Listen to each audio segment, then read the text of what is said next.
balik lagi sama saya di sini, Arbi Kristina Lokananta Mikom. Hari ini kita masuk ke produksi radio materi pertemuan kelima, ya.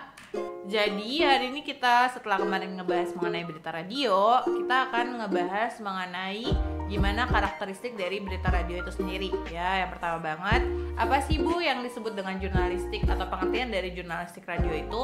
Jadi jurnalistik radio adalah proses produksi berita dan penyebaran luas atau penyebar luasan melalui media radio siaran, ya. Kalau jurnalistik TV berarti dari TV, kalau jurnalistik radio dari radio, ya. Jadi seperti sifatnya adalah seperti kalian bercerita atau storytelling, ya. Jadi menceritakan, menuturkan sebuah informasi atau masalah dengan gaya percakapan. Berbeda dengan TV. Kalau TV kan ada visual dan audionya, ya. Jadi kalau di radio hanya berupa audio aja.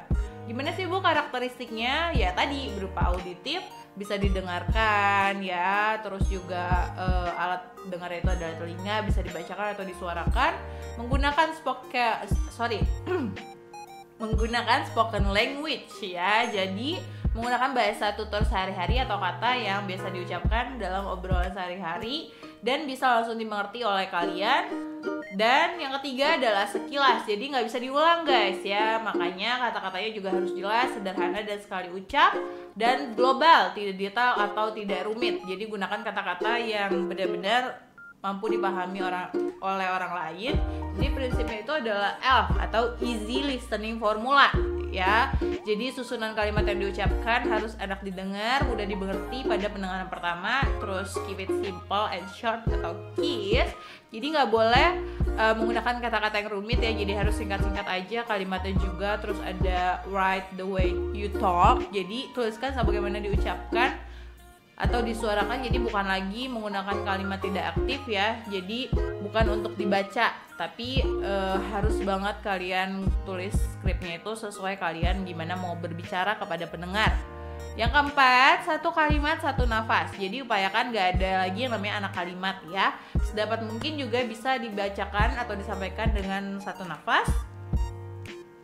Elemen pemberitaannya ada news gathering, ya. Jadi dikumpulin dari berita atau bahan-bahan liputan kalian, teknik reportase, ada wawancara, studi literatur, dan pengamatan langsung.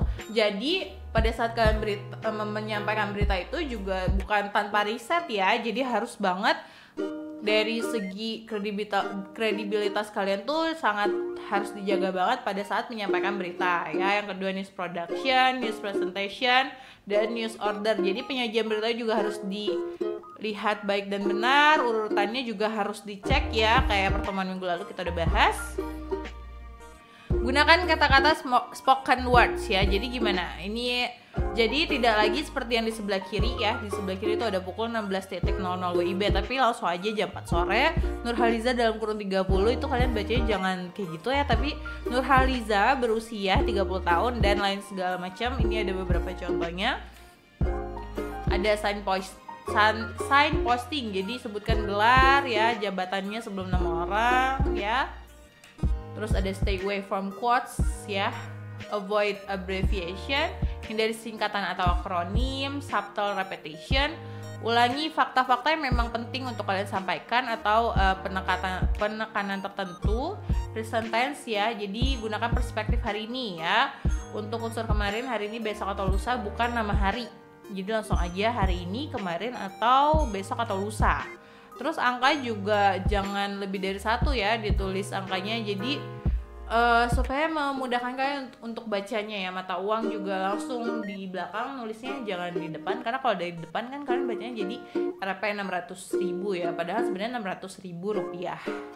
Tanda baca khusus, dash atau garis pisah itu dilakukan untuk nama atau kata penting yang butuh penekanan, ya. Punctuation.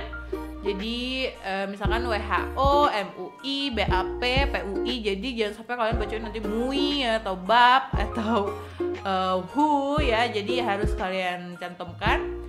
Garis miring 1 dianggap sebagai koma, garis miring 2 sebagai titik, garis miring 3 digunakan sebagai akhir naskah, ya. Jadi kalian bisa lihat sendiri tuh nanti.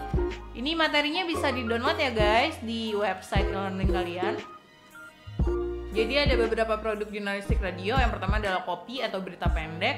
Durasinya hanya 15-20 second, voicer laporan reportase.